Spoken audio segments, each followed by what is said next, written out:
Greetings and welcome to the 2021 Dr. Martin Luther King Jr. Virtual Community Celebration. I am Leslie Price, your Mistress of Ceremonies for today's event. You are in for a wonderful program filled with messages of unity and service. And without further ado, we will begin with the invocation by Reverend Paul Bush, Senior Pastor of Mount Zion Baptist Church, a welcome by Dr. Forrest Mahan, President of Aiken Technical College, and a performance of Lift Every Voice and Sing by the Aiken Concert Choir. Good evening to all of you. Thank you for coming and sharing with us in our 2021 MLK program. Would you bow your heads with me in a word of prayer? Dear God, our Heavenly Father, as we are coming by before you this hour of the day, Master, it is again that we come to say thank you. Thank you for the way that you brought us through and to another year.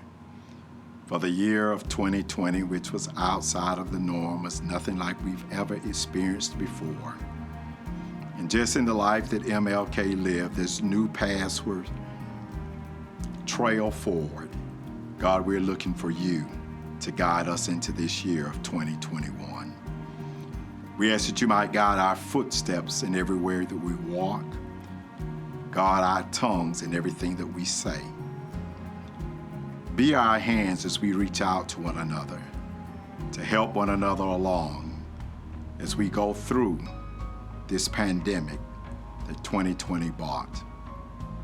And God, we're already accepting the year of 2021 as a year of restoration. Restoration in all of our lives, where we as human beings can treat one another like human beings again. God, that we will respect each other, not just for the color of our skin, but we will acknowledge the content of our character as well.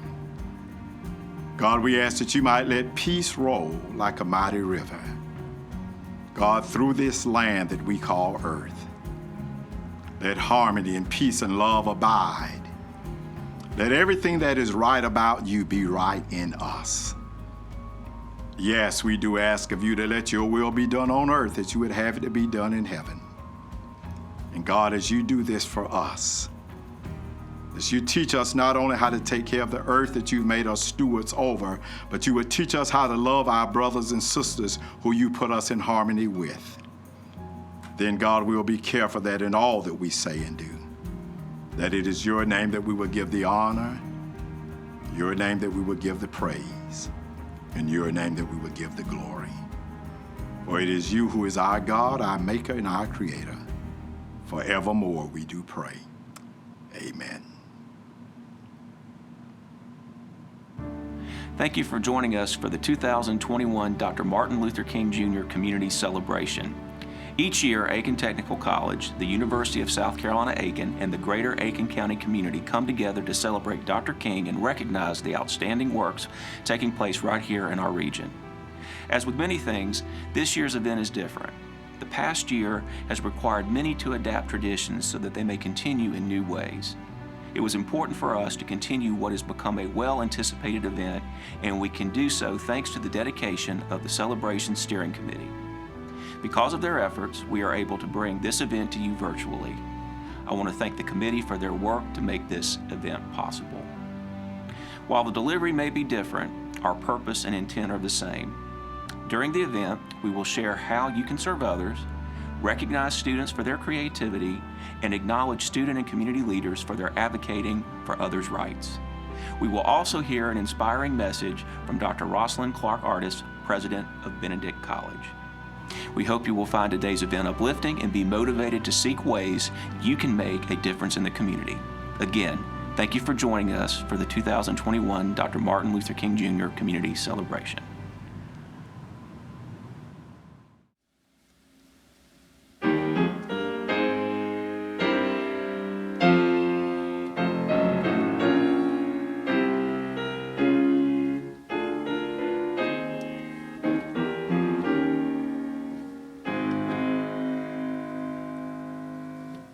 Lift every voice and sing to the heaven.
Thank you, Reverend Bush, Dr. Mahan, and the Aiken Concert Choir. If you have not already done so, please share this event and encourage others to join you during this virtual event. Next, we will recognize the winners of the annual Creative Visual Poster and Essay Contest. Hello, my name is Michelle Miller from SRP, and I'm excited to be a part of the 2021 Martin Luther King Jr. celebration, hosted by the University of South Carolina Aiken and Aiken Technical College. An extremely important aspect of the annual Dr. Martin Luther King Jr. celebration is the Student Essay and Poster Contest. Every fall, students throughout Aiken County are invited to share their thoughts about the Dr. Martin Luther King Jr. holiday and an aspect of his legacy. I absolutely love being a part of reviewing these essays and posters. Seeing the submissions from our youth, our future, are truly uplifting and filled with hope. The future is exciting and in good hands. We received many wonderful submissions, and we will now recognize the students whose submissions rose to the top. First, the winners of our Creative Visual Poster Contest. Our kindergarten through second grade winners were, in third place, Arcadius Deer, first grade of Mossy Creek Elementary. In second place, Bailey Butler, first grade of Mossy Creek Elementary. And in first place was Kinslyn Bryant, second grade, South Aiken Baptist. Next, our third through fifth grade poster winners. In third place, Olive Anko, third grade of Chucker Creek. In second place, Isaac Gore of Oakwood Windsor Elementary. And in first place was Donovan Juarez, fifth grade of Mossy Creek Elementary. At this time, I would like to recognize our middle and high school essay winners. These students were asked to write an essay reflecting on Dr. King's quote and theme for today: "Injustice anywhere is a threat to justice everywhere." Now, our middle school essay winners. In third place, Maya Washburn, sixth grade, Aiken Intermediate School. In second place, Carolyn Johnston, eighth grade, Meade Hall. In first place was Margaret Clifford, seventh grade, Schofield Middle. And lastly, our high school essay winners. In third place, Gray Cruz, 10th grade, North Augusta High School. In second place, Katney Stroman, 12th grade, Aiken High School. And in first place was Kimberly Morris, 11th grade, Aiken High School. Congratulations to each of our winners, and I hope you enjoy the rest of the program. I love seeing our young students get engaged. These students show great promise to be our next generation of leaders. And I want to again congratulate each of them, but also their parents for their support along with their other relatives. All of us have the opportunity to make a difference. Sharon Rogers, president of the United Way of Aiken County, will provide a call to service. Sharon knows what making a difference means. Today we gather to honor and celebrate the life and legacy of Dr. Martin Luther King Jr. Dr. King once said, "Life's most persistent and urgent question is, what are you doing for others?" Dr. King's life was a testament of service to others and about wanting everyone to have an opportunity for a good life. The question I pose to each of you is this: how can we as a community best honor Dr. King's legacy? I submit to you that we can volunteer our time and talents to help our community achieve Dr. King's dream to defend the poor and help alleviate economic disparity.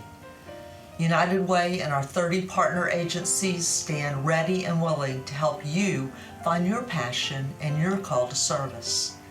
We all have specific volunteer opportunities in which you can get involved. Information is available on our website, uwaiken.org.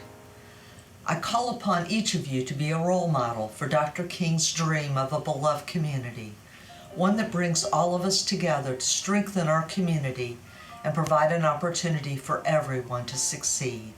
Thank you. Together, we can make a difference, but it takes each of us doing our part. I encourage everyone to explore the many opportunities to get involved in our community. And at this time, Dr. Sandra Jordan, Chancellor of the University of South Carolina, Aiken campus, will recognize our 2021 Human and Civil Rights Awards recipients. Good afternoon. I want to thank you for joining us for this virtual 2021 Martin Luther King Jr. celebration. This continues to be a high-profile event for both the University of South Carolina, Aiken, and for Aiken Technical College, and I am pleased to be part of the festivities this year. Our nation has experienced trying and difficult times during this past year in various and challenging ways. It is comforting to know that the legacy of Martin Luther King Jr. lives on and gives us a moral compass for peace and unity in today's society. Today, I am pleased to announce the 2 student winners of the Human and Civil Rights Student Champion Awards. First, from Aiken Technical College. This student is enrolled in the Applied Science Early Care and Education program. She received the Diversity Project Award based on her topic of diversity in relationship to students with special needs.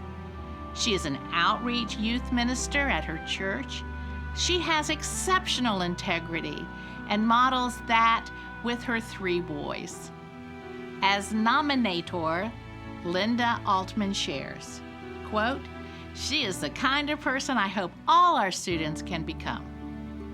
Congratulations to Ms. Kadisha Paget.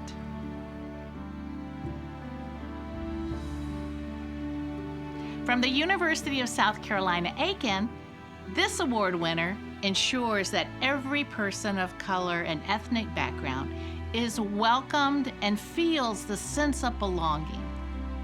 This year, she stepped into the president's position for the confident, unique, regal leading society known as CURLS.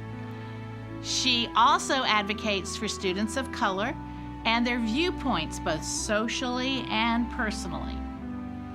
This student is also a lead mentor for the Peak Mentor program on our campus. She takes time to nurture her mentees, not only helping them with inclusion issues, but also aiding them in the navigation through the avenues of life.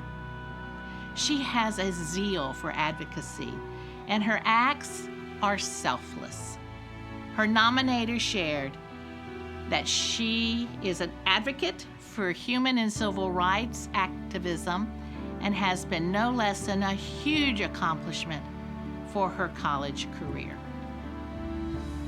Congratulations, Ms. Ericrea Boyle. And the final award is the 2020 Human and Civil Rights Community Champion. This gentleman was raised in Aiken, South Carolina. He was among the nearly 400 students from Claflin College that was arrested during an Orangeburg protest and met with police officers, firemen, and the fire hoses. After being bailed out by the NAACP, he joined our nation's oldest civil rights organization. This individual has a very quick wit, a willingness to serve, and the compassion to share the hard, honest truth. He had a very memorable career in Aiken County, including as a math teacher and a coach at Langley Bath Clearwater High School. This period coincided with the integration of Aiken County's school system. In 1985, he resumed his association with the NAACP, and he has held many leadership roles with this organization. He continues to be an active board member in the NAACP National Board of Directors and has served in this role for more than a decade. We are so incredibly fortunate to have someone with the unparalleled commitment to social justice and civil rights in our community. For those reasons, and many, many more, I am proud to announce the 2020 Human and Civil Rights Community Champion Award to Mr. James Gallman.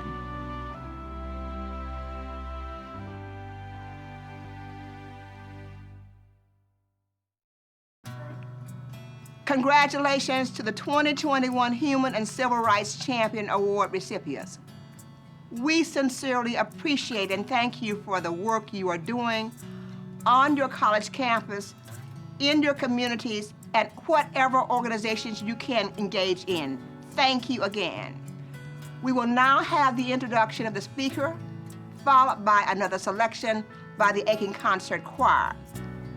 Following the musical selection, we will then hear from our keynote speaker for today's event, Dr. Roslyn Clark Artis, President of Benedict College, Columbia, South Carolina. Hi, I'm Linda Hertzing, SGA President at Aiken Technical College.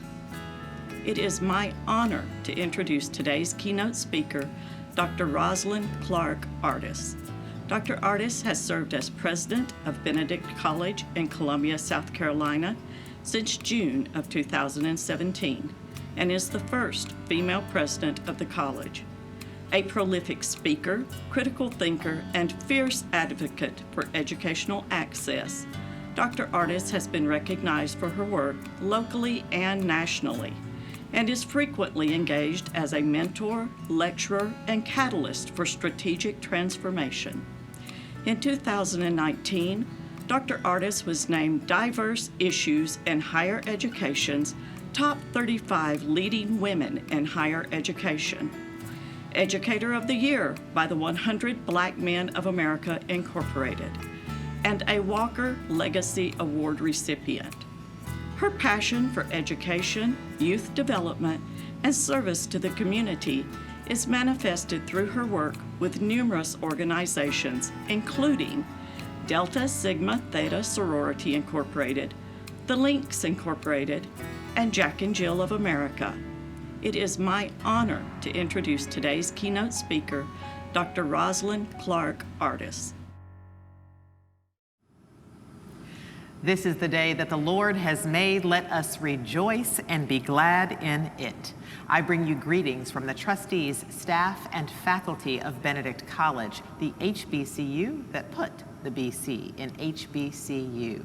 Here in Columbia, South Carolina, we also gather at this hour to pay tribute to Martin Luther King Jr. Allow me to begin by expressing my appreciation to my colleagues at the University of South Carolina, Aiken, for including Chancellor Sandra Jordan, for extending the invitation for me to celebrate with you. It is indeed an honor and a privilege. Dr. Martin Luther King Jr.'s own words provide the theme for this celebration. It is a quote from his letter written at the Birmingham jail in 1963. "Injustice anywhere is a threat to justice everywhere." Written from his jail cell in the margins of newspapers, the only paper he had access to initially, the letter from Birmingham jail was a brilliant essay on the perils of a self-centered and lawless society where individuals often fail to consider the plight of others. Written without the benefit of a MacBook, cell phone, or Google, King effectively addresses the moral dilemmas of complacency from a position of relative discomfort and exalts the value of unselfish sacrifice for the greater good. His message was simple yet powerful. Justice cannot exist side by side with injustice. We are, quite literally, our brother's keeper. This time last year, I, like many of you, had the opportunity to see a screening of the movie Just Mercy. It was based on the experiences of Bryan Stevenson, an idealistic, Harvard-trained African-American lawyer who has committed his career to serving as a voice for the overwhelmingly voiceless, poor, and overwhelmingly minority death row inmates, some of whom are minors, others of whom suffer from varying degrees of mental illness, some innocent and some guilty, but all deserving of a modicum of God's grace and mercy. The movie, which I highly recommend, is based largely on the story of Walter, an African-American man who was convicted of murder and sent to death row absent any actual evidence of guilt beyond the coerced testimony of a convicted felon. The movie challenges our assumptions of guilt and innocence and the impact of poverty, racism, youth, and mental illness on such assumptions. I urge you to read the book and view the movie. If you've seen it already, view it again. It forces us to explore our feelings about whether justice is in fact blind and whether a man-made rule of law should be challenged when the laws are immoral and unjust in their application. Injustice anywhere, even in our criminal justice system, is a threat to justice everywhere. Recall that in King's letter from the Birmingham jail, he eloquently addressed the issue of civil disobedience in the face of unjust laws. He wrote, and I quote, "The answer lies in the fact that there are two types of laws, just and unjust. One has not only a legal but a moral responsibility to obey just laws. Conversely, one has a moral responsibility to disobey unjust law. An unjust law is no law at all."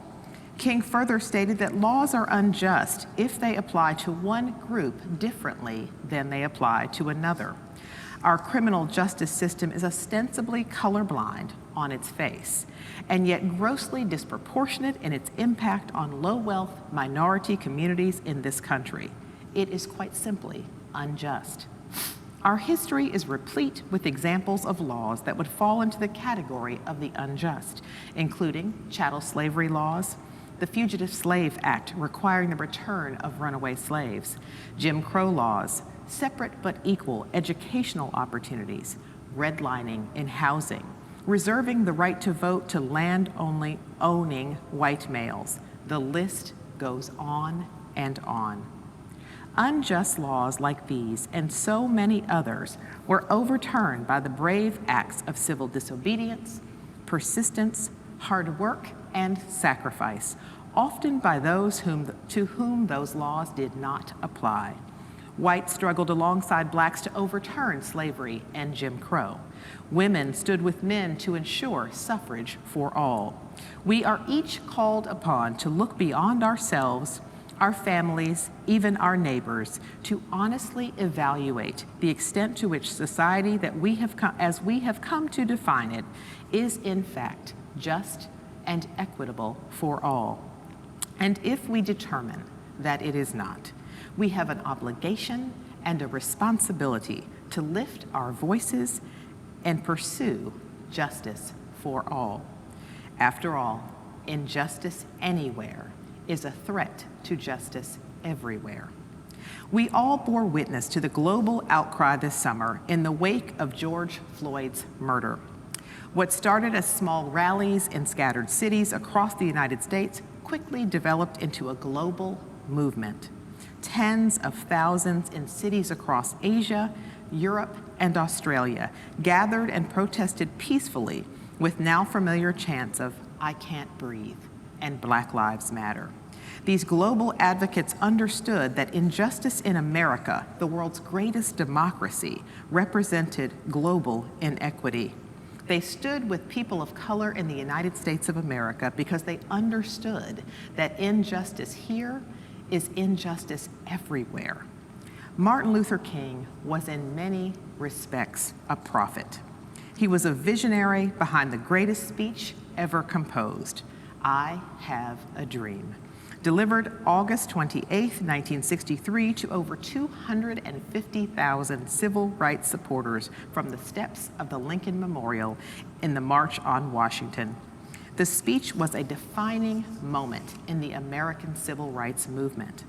Toward the end of the speech, King departed from his prepared text for a partly improvised oration on the theme, "I Have a Dream." He was prompted by Mahalia Jackson's cry, "Tell them about the dream, Martin." King described his dreams of freedom and equality arising from a land of slavery and hatred. John Meacham writes, quote, "With a single phrase, Martin Luther King Jr. joined Jefferson and Lincoln in the ranks of men who've shaped modern America." Martin dreamt of a future with no laws promoting segregation or prohibiting the full participation of the bounty of the United States of America. In the Merriam-Webster's dictionary, a dream is defined as a strongly desired goal or purpose, something that fully satisfies a wish. It was Martin Luther King's dream that we would all live together peacefully in a society that judged us by the content of our character. There is also an alternative definition of a dream that is equally relevant to my remarks here today. A dream is also defined as a state of mind marked by abstraction or release from reality. Who among us has the luxury of that?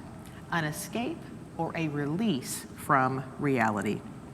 In fact, our reality includes the internet, blogs, text, chats, and tweets. Our reality includes 24-hour news cycles and reality TV and waves of mindless entertainment designed to lull us to an intellectual sleep. Our reality includes COVID-19 pandemic, unemployment, low-performing schools, violent, sexually explicit music, and recreational drug use.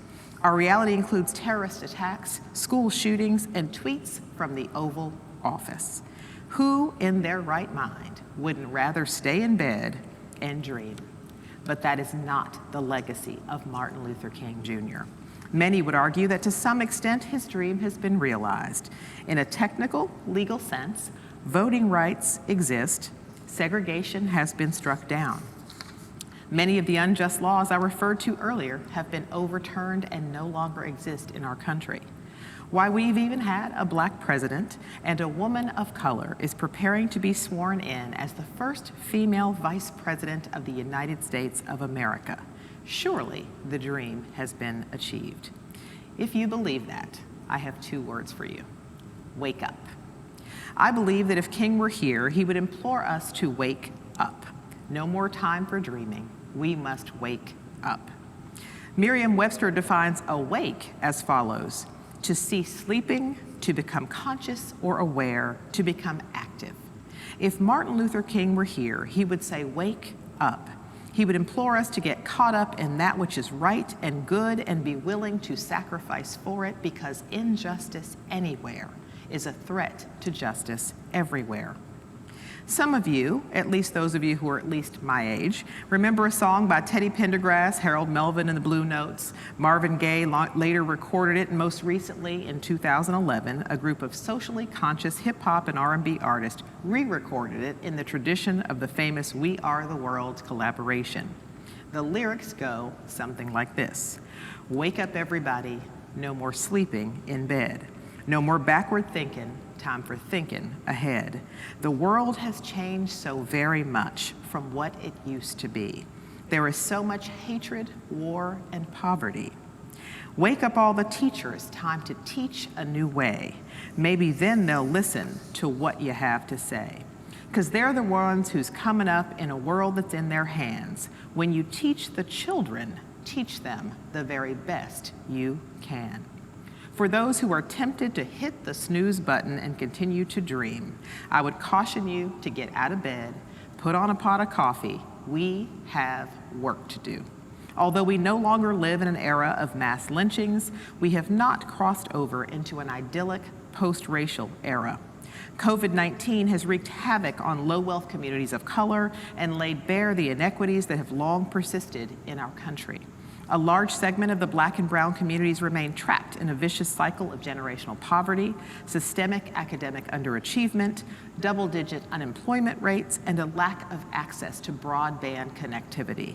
The murders of Ahmaud Arbery, Breonna Taylor, and George Floyd ripped the bandage off America's unhealed racial scar and signaled an inflection point in our country's history. It will take intentional and purposeful strategies to address the root cause and to eradicate the structural dysfunction that currently exists. A fundamental question we must ask ourselves is this: do we have the collective moral will, intellectual capacity, and emotional commitment to change our nation and make Martin Luther King Jr.'s dream a reality? Are we willing to sacrifice, double down, and commit ourselves to doing what is right, no matter the cost? No matter the cost. Are we going to be satisfied as long as injustice does not affect us personally, or will we stand and give voice to the voiceless, recognizing that injustice anywhere is a threat to justice everywhere? Brian Stevenson gave us a modern-day example of a person who seeks justice for all, even the poor, the underrepresented, the addicted, and the infirm.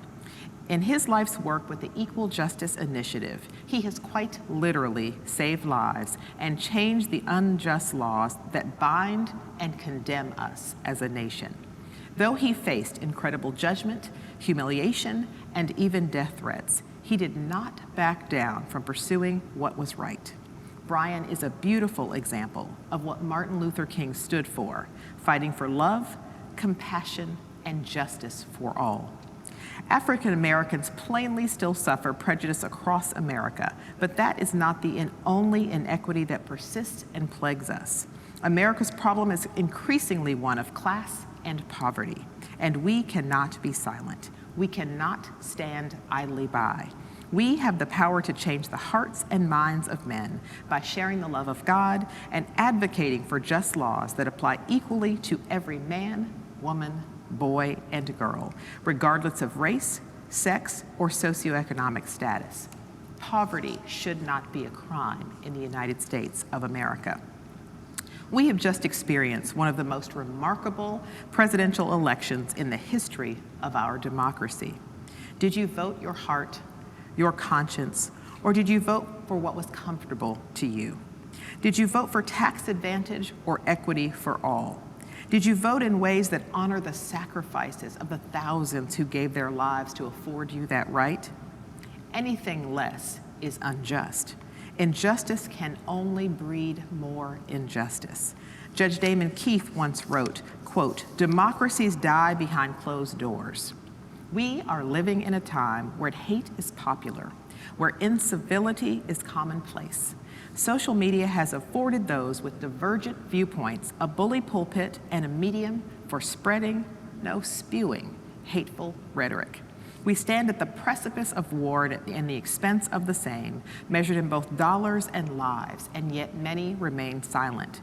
We are unwilling to engage one another as humans and rather choose to embrace the toxic cancel culture that allows us to unfriend or turn a blind eye to anyone or anything we deem unpleasant or unworthy of our attention. While many abhor violence, hate, inequity, and disenfranchisement, most choose silence, which can often be interpreted as acquiescence. The solution to injustice is not silencing our voices, but raising them. Whether it is by sharing the experience of racial profiling through social media, contacting your government representatives to express feedback about law enforcement methods, or even communicating your concerns to your local government. Raising our voices as citizens is the only way to dispel the melody of prejudice and refrain of mistrust and suspicion that exists today. Through this dialogue, we will recall the sacred truth. As Americans, that which divides us will always pale against that which unites us as people and as a nation. On the 50th anniversary of the signing of the Civil Rights Act of 1964, Martin Luther King III said, quote, "Polished marble can display the nobility of a great leader, but not the meaning of his ideas and contributions. Stone may be beautiful, but it is mute. It is up to all of us, every American, to give it voice. I am that voice. You are that voice. We are collectively the voice for the voiceless. A country cannot prosper when children are hungry, the innocent are persecuted, and opportunity is reserved only for the wealthy. As Brian Stevenson said in a recent TED Talk, quote, "We will ultimately not be judged by our technology. We won't be judged by our design. We won't be judged by our intellect and our reason. Ultimately, you judge the character of a society by how they treat the poor, the condemned, and the incarcerated. The opposite of poverty is not wealth. The opposite of poverty is justice." They are like phrases from sermons, exhortations to righteous action, or excerpts from the letter from the Birmingham jail. Whatever your thoughts on capital punishment and crime, Brian Stevenson's example is that of Martin Luther King, a willingness to get caught up in that which is right and be willing to work and sacrifice for it. For in that sacrifice, we will find justice, love, peace, and equity. Today, we must ask ourselves, on this day and every day, whether we are willing to sacrifice for that which is right. Martin Luther King Jr. made the ultimate sacrifice. While it is not my desire that anyone should die for the cause of justice, it is my hope that each of us will search our souls and find our moral compass. Where does your compass point? Does it point toward justice? Does it point toward compassion for others or your own individual comfort? Does it point toward individual prosperity or the eradication of poverty? Each day, God grants us an opportunity to choose. Choose ye this day whom you will serve. Will you follow King's example? I commit to do so on this day and always, and I sincerely hope that you will join me in that effort. For if we do that, we will truly live out his ideal: justice everywhere for everyone. Thank you. Have a blessed day.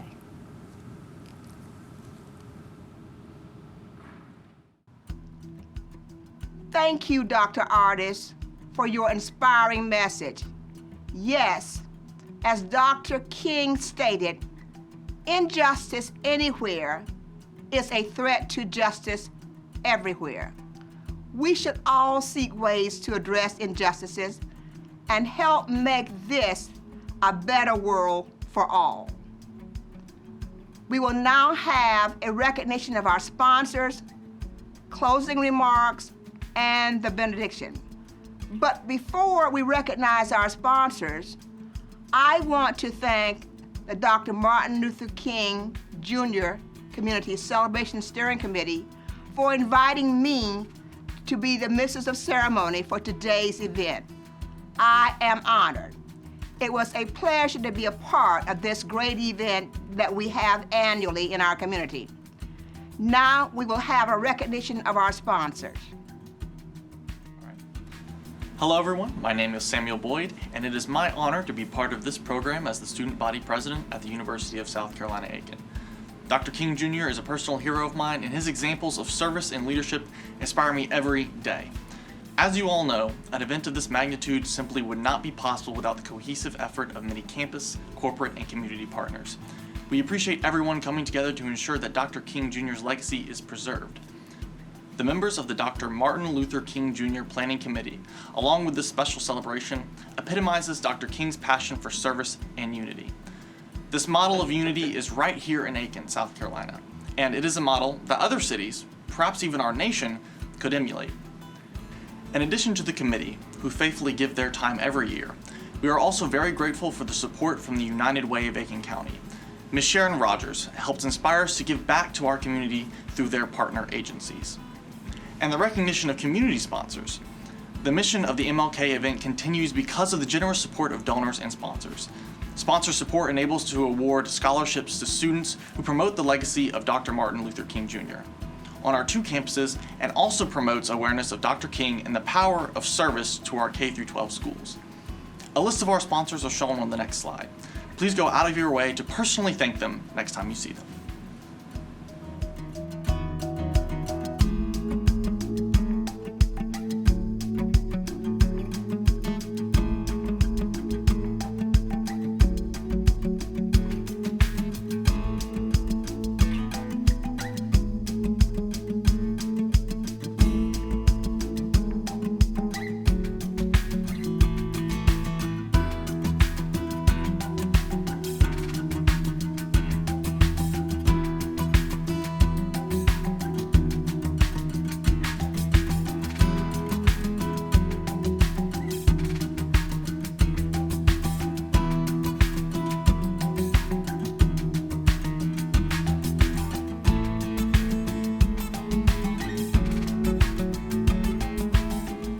Thank you, Ms. Price, for being a great mistress of ceremonies. You never disappoint, and we appreciate all that you do for our community. Dr. Artis, thank you for accepting our invitation to be a part of today's event and sharing such an important message. Each year, the committee strives to organize an inspiring program for the community, and this year we had to inspire you virtually. So we appreciate everyone who made this virtual event possible at USC Aiken, Aiken Technical College, and of course our fabulous community volunteers. Over the past year, we've witnessed Dr. King's quote, and our theme, Injustice Anywhere, is a threat to justice everywhere.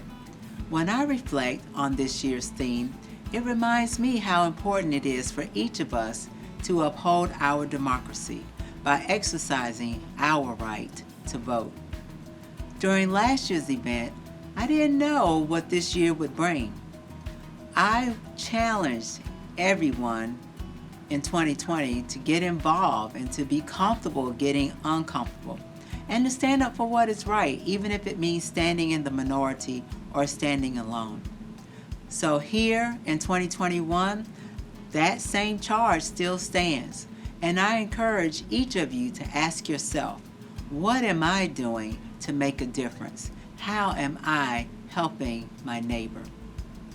Dr. King led a movement that made a difference and opened the door for opportunities available to all of us to speak out against injustices of inequality.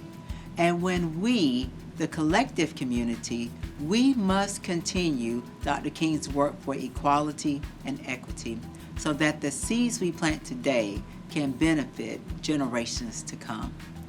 Thank you for joining us today, and now we will hear from Reverend Carroll.